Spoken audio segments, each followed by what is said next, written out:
안녕하십니까, 스님. 네, 안녕하세요. 반갑습니다. 오늘은 저희 세계 종교 평화 협의회에서 각 종교별, 그러니까 불교, 천주교, 개신교, 원불교 4대 종단의 큰 어른들을 찾아뵙고 지금 현 우리 대한민국의 상황과 또 각 종교계에서 바라보는 여러 사회 현상들에 대해서 큰 말씀을 듣기 위해서 인터뷰를 합니다. 그래서 첫 번째 순서로 제가 우리 도법 큰 스님을 찾아뵙습니다. 그래서 첫 번째로 제가 스님께서는 기후 위기, 사회 양극화, 지역 소멸 이런 걸 해결하기 위해서는 영성, 생명, 문화, 평화를 많이 말씀을 하셨고 또 가장 큰 경쟁력이고 큰 장점이라고 하셨는데 이 시대적 화두를 일반 중생들이 할 수 있도록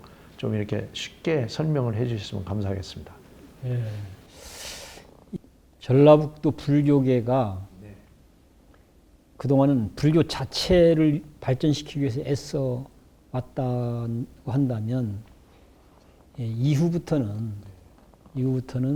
전라북도 도민들에게 희망이 되는 불교 역할을 좀 하면 좋겠다. 이런 이제 이야기들을 교계분들하고 나누게 됐고, 그런 과정에서 이 지역 불교를 오랫동안 갖고 왔던 이제 태공 월주 스님, 그분이 총무원장 때 이제 중요하게 제안한 내용이 깨달음의 사회화 운동이었어요. 이 깨달음의 사회화 운동을 하자고 제안을 했지만 진척은 못 시켰어요. 결국은 많은 분들이 불교가 깨달음의 사회화라고 하는 측면에서 활동을 하는 것은 정말로 바람직하겠다. 불교를 위해서도 바람직하겠고 이 세상을 위해서도 바람직하겠다. 근데 그 운동이 지속되지 않아서 너무 아쉽다. 이런 분이 많이 있어요. 그런데 그분이 돌아가셔 버렸잖아요. 그래서 이분이 돌아가셨기 때문에 돌아가신 것을 계기로 해서 오히려 이분의 뜻을 잘 계승하고 기리는 차원에서 이 지역 불교계가 이 지역을 대상으로 해서 깨달음의 사회화 운동을 펼치면 더 좋지 않겠냐. 그렇게 해서 한번 해보자. 이렇게 뜻이 모아졌고, 그러면 무엇을 어떻게 할 것인가 했을 때 전라북도가 갖고 있는 여러 가지를 시대정신의 눈으로 한번 좀 살펴보자. 일반적인 눈으로 보면 소위 말해서 경쟁력이 별로 없다. 이 전라북도는. 그러나 시대정신의 눈으로 보면 다르게 얘기가 될 수가 있다. 그럼 일반적인 눈으로 봤을 때는 어떤 것일까? 간단하게 얘기하면, 자, 한번 보시죠. 전라북도가 등치가 큽니까? 등치가 커야 경쟁력이 있는 거잖아요. 등치가 안 커요. 따라서 일반적인 상식으로 볼 때는 경쟁력이 없는 거예요. 첫 번째. 두 번째, 인구가 많습니까? 마찬가지예요. 경쟁력이 없어요. 지화자원이 많습니까? 마찬가지예요. 여기가 농도라고 그러는데, 농도라고 하는 건 농경사회일 때 그것이 큰 가치를 가졌지.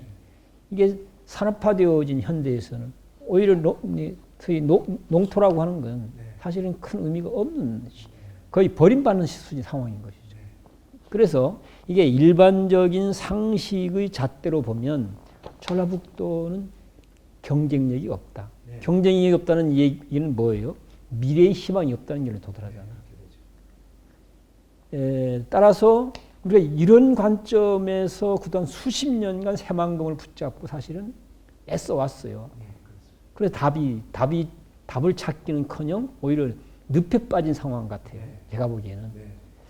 그냥 현실이 이런데 또다시 똑같은 관점에서 우리 문제를 다뤄갈 것인가. 그래서 너는 안 된다. 이제는 과감하게 이런 부분에 대해서 자기 정리가 필요하다.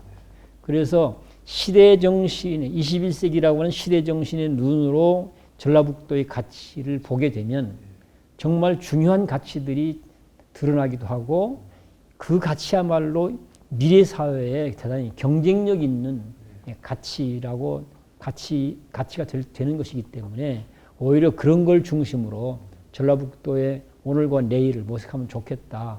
사실은 그런 차원에서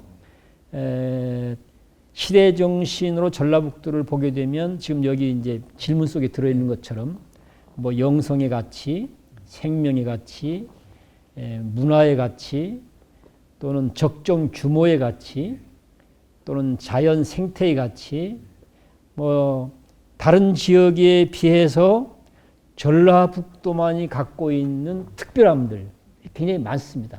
오히려 이런 것들이 실현될 수 있는 전라북도를 만들어 보자.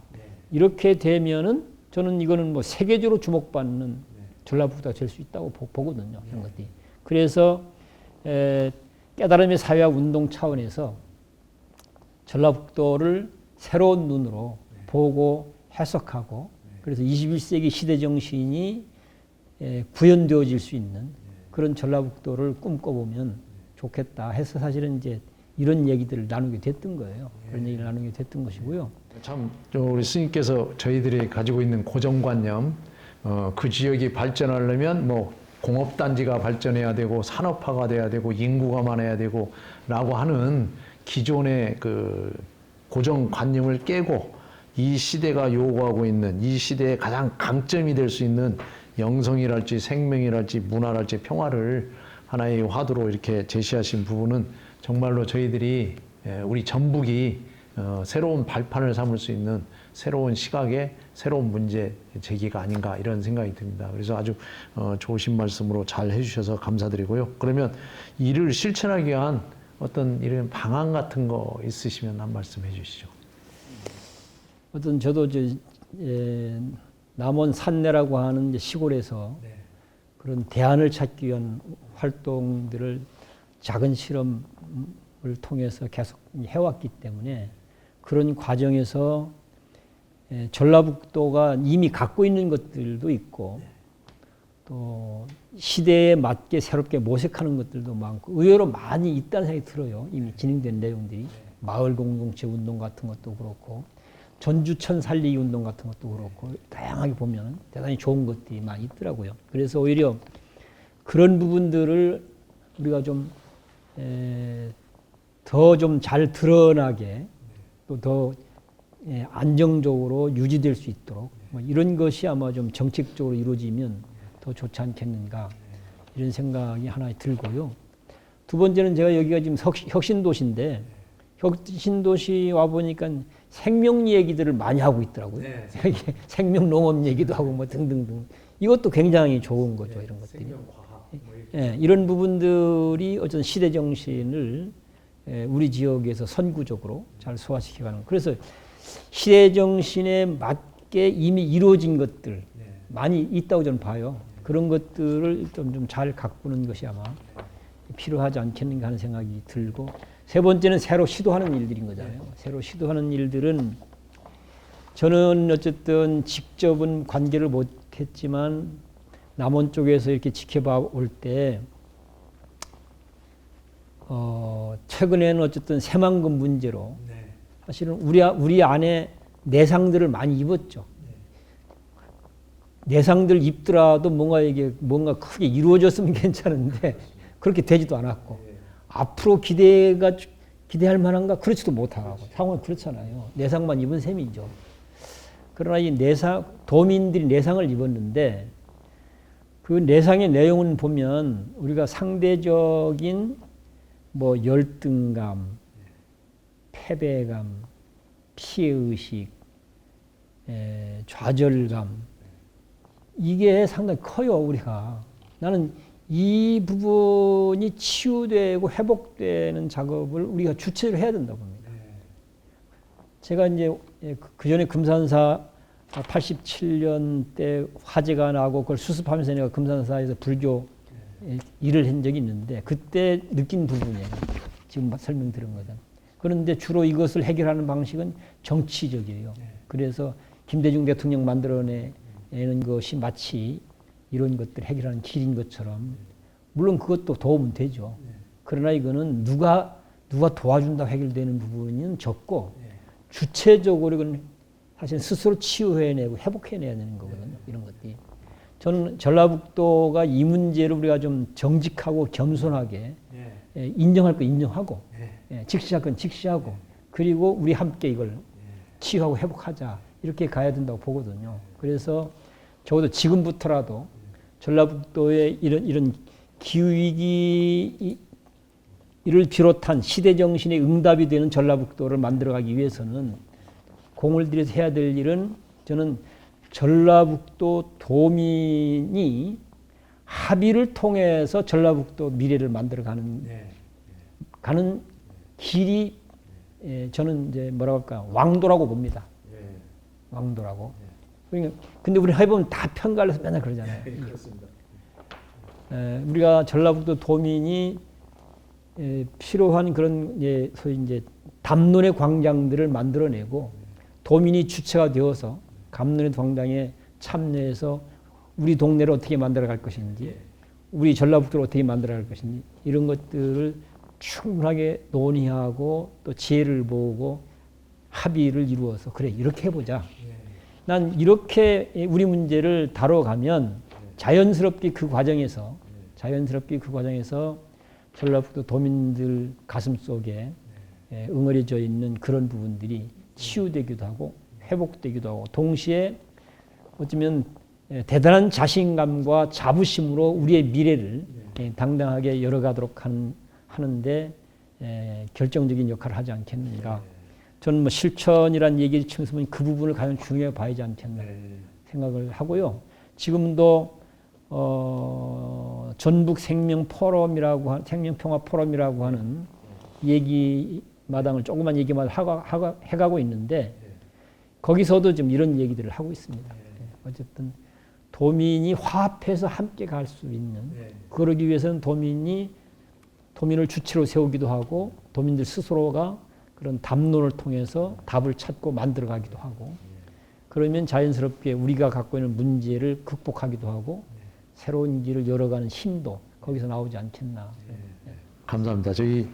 저도 부안 핵폐기장 상황 때 그 반대 대책위하고 고건 총리하고 대화할 수 있게 7차례 대화를 붙이는데 제가 그 현장 지하철에 있으면서 제가 조정 중재를 붙인 적이 있습니다. 그래서 나중에 정말 스님 말씀대로 처음에는 절대 안 만나 무조건 반대야 하다가 서로 만나서 여러 가지 합의도 하고 뭐 이렇게 한 적이 있습니다. 그래서 스님께서 제안하신 정말 종교계와 시민사회가 지금 어떻게 보면 타 지역은 이것도 뭐 이념적으로 서로가 나눠지고 뭐 흔히 하는 말로 좌파 정부가 들으면 좌측, 우파 정부가 우측에서 서로 지원금도 따로 주고 이런 형국이거든요. 그러다 보니 완전히 쫙 갈려 있고 어떻게 이렇게 조정 중재할 사람이 없는데 아까 스님께서 말씀하신 대로 전라북도는 한 번쯤 이것을 시도해 볼 만한 그런 지역이다라는 말씀에 대해서 공감을 표하고요.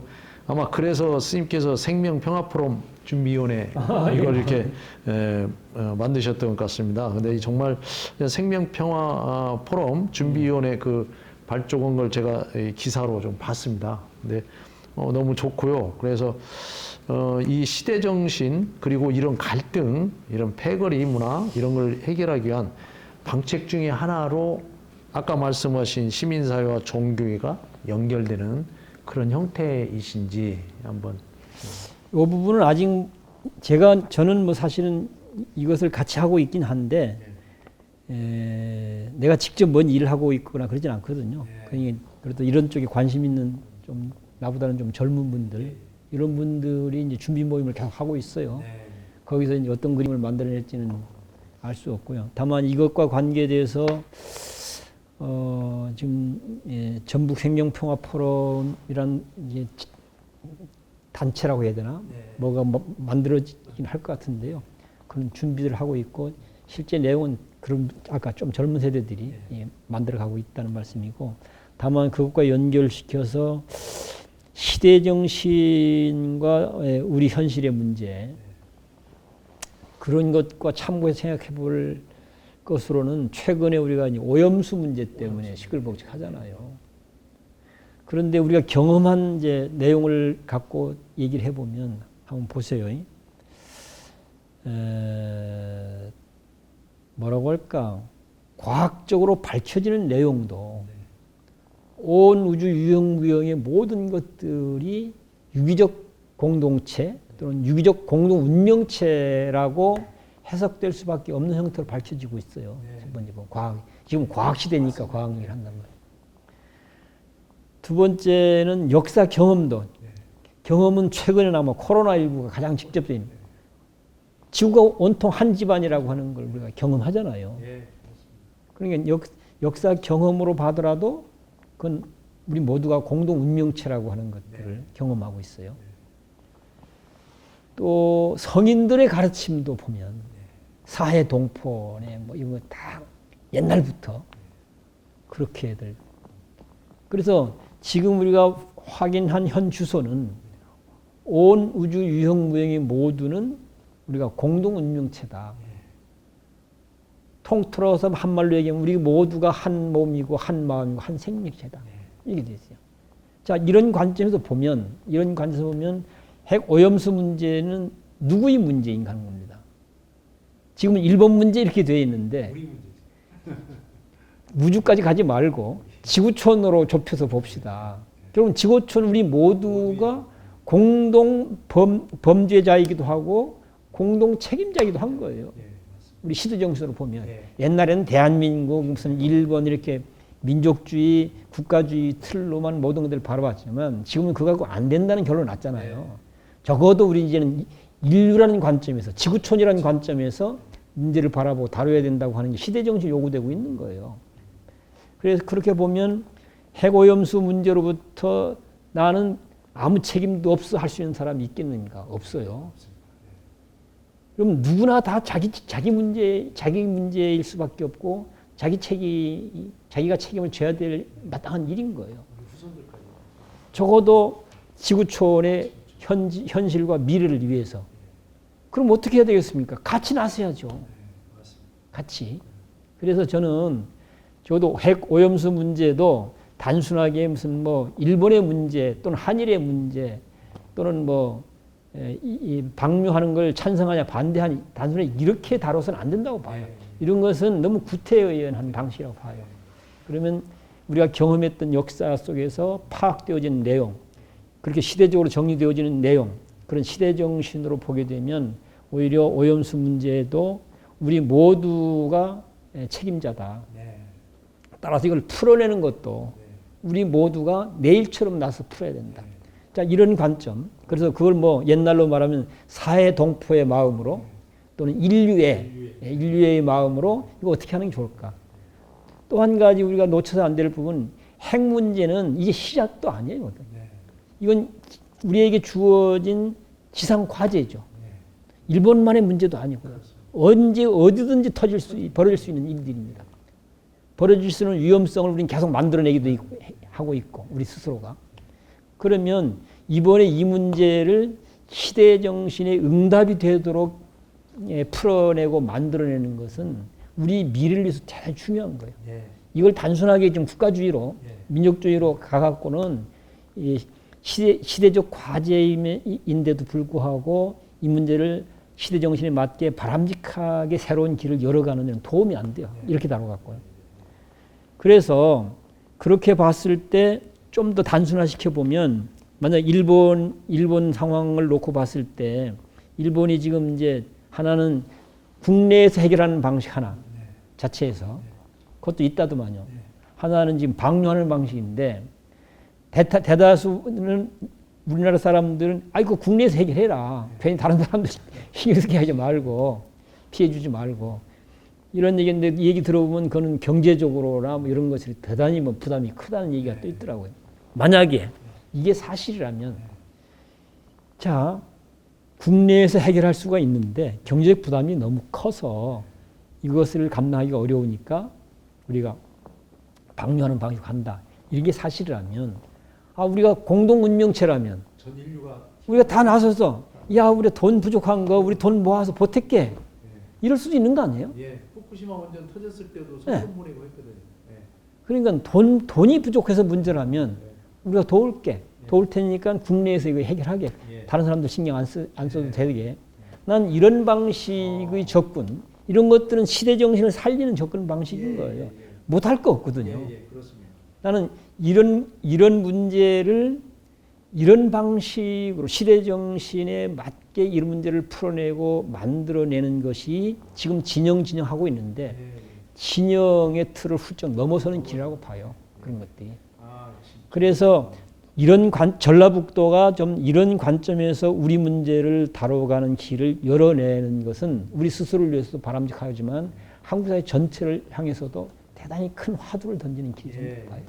예, 너무 사회에 큰 문제를 가지고 다루다 보니까 좀 그러신데요. 스님께서 세속 75세시고 법납 58세신데 제가 그 기사를 보니까 처음 17세 출가하실 때 품었던 화두가 왜 살아야 하는가, 살 이유는 무엇인가에 대한 이 답을 구하기 위해서 이렇게 스님이 되셨다고 그래 저 봤습니다 기사를. 그래서 지금은 조금 이렇게 이것에 대한 답을 좀 일반 중생들이 알기 쉽게 스스로 정리를 해보니까 물론 이제 불교 공부하면서 정리를 해보니까 결국은 이 모습으로 여기에 태어난 것은 누구에 의해서 태어난 게 아니라 스스로 어떤 형태로든 스스로 찾아오고 스스로 만들어온 삶이 현재 이렇게 나타났다는 생각이 들어요. 이제 그런 이유에서도 충분히 살아야 될 이유가 되는 거죠. 내 스스로 선택하고 만들어온 결과로서 이 삶이 시작되고 있는 거니까.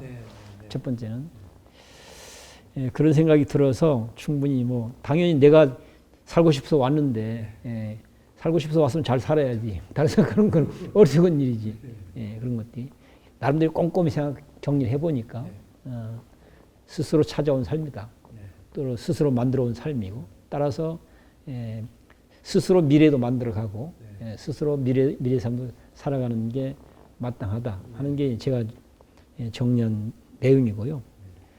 두 번째는 그렇게 접근을 해보니까 비록 그렇다 하더라도 내 삶이 내 혼자 노력으로 이루어지는 게 아니더라고요. 온통 온 우주가 다 참여하고 다 역할을 해줘서 지금 내 삶이 이루어지고 있더란 말이죠. 그래서 이 삶을 부정하지 않는 한은 누군가의 덕택에 내 삶이 이렇게 내 삶을 사는 게 가능해졌기 때문에 졌다면 나도 누군가의 삶이 가능하도록 내가 최선을 다하는 게 인간의 도리이겠다. 사람의 도리겠다. 정리하면 그 두 가지예요.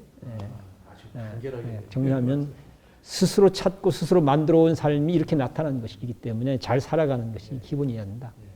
두 번째는 이런 삶이 가능하도록 하는 것은 나 혼자의 능력이나 노력만 이루어진 게 아니라 유형무형의 모든 것들이 인간, 자연 포함해서 모든 것들이 참여하고 서로 돕고 서로 나누기도 하고 이러면서 내 삶이 이루어지고 있기 때문에 그렇다면 나도 최소한의 도리로서 누군가가 자기 삶을 살아가는데 도움이 되도록 최선을 다하는 게 바람직하겠다. 그런 정도로 정리했다고 말씀할 수 있을 것 같습니다.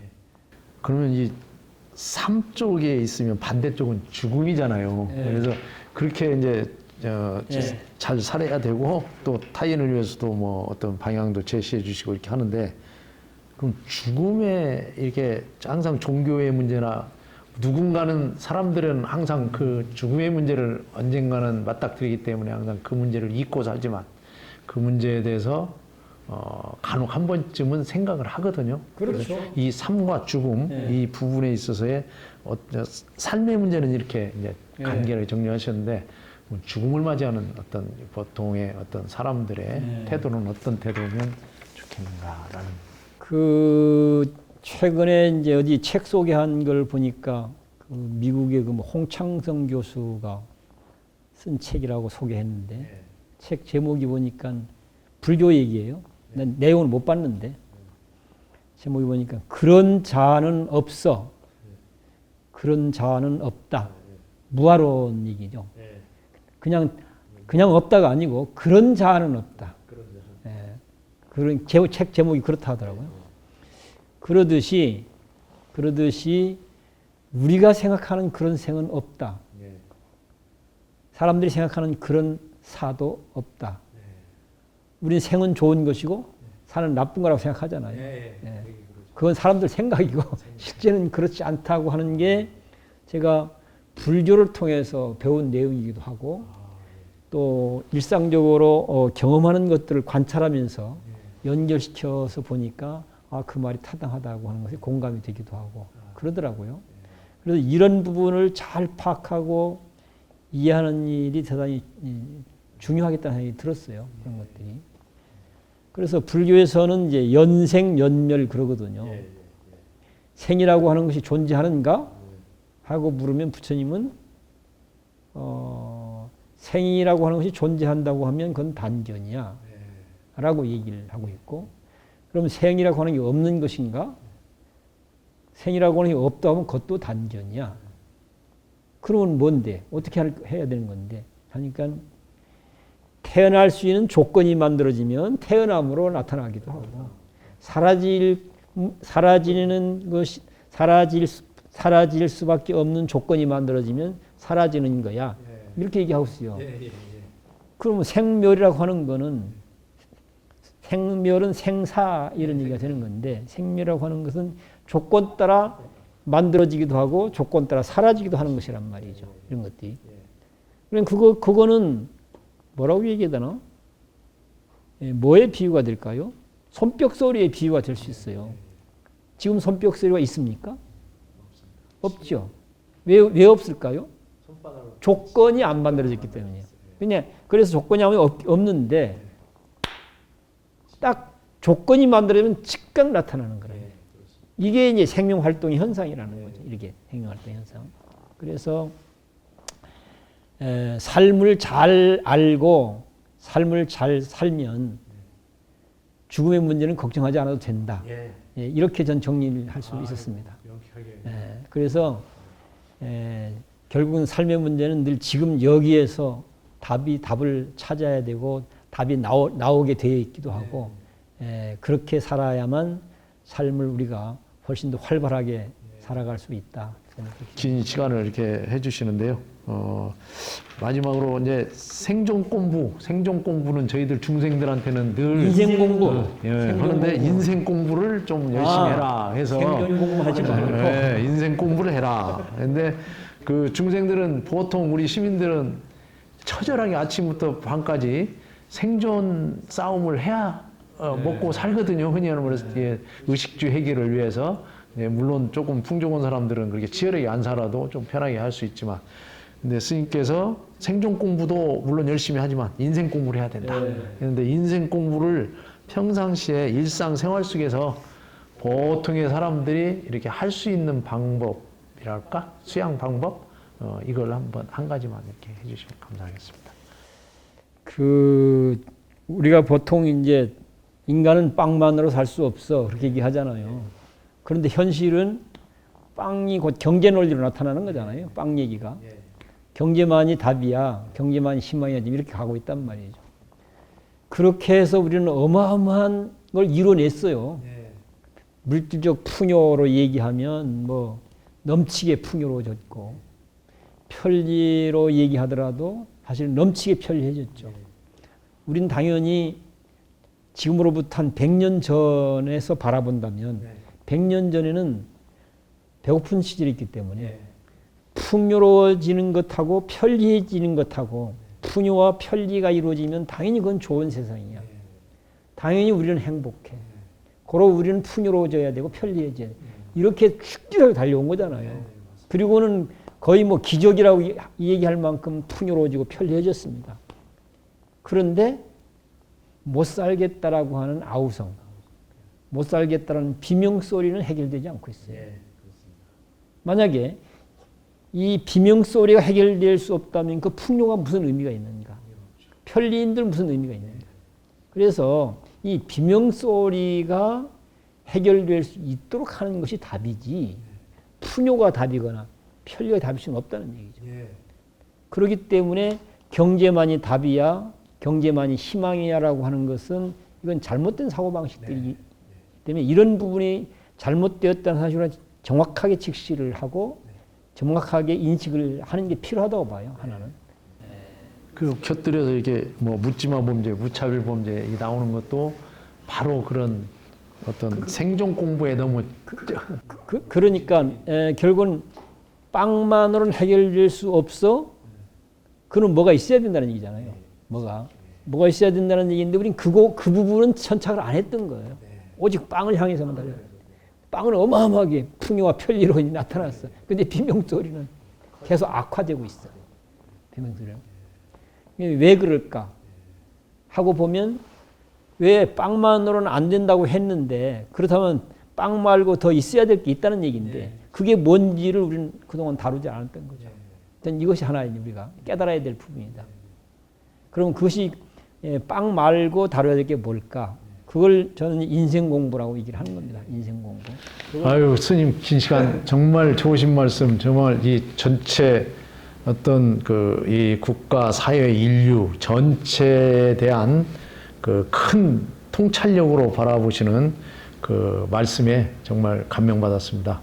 하여튼 귀한 말씀 잘 새겨 듣고 아마 이 유튜브를 보시는 분들도 우리 스님 말씀하신 어떤 이런 부분을 늘 실천하면서 행동으로 옮기면서 또 이런 말씀이 우리 국가 정책에도 좀 반영됐으면 하는 이런 바람입니다. 긴 시간 이렇게 인터뷰해서 정말 감사드립니다. 수고하셨습니다. 아유 감사합니다. 감사합니다.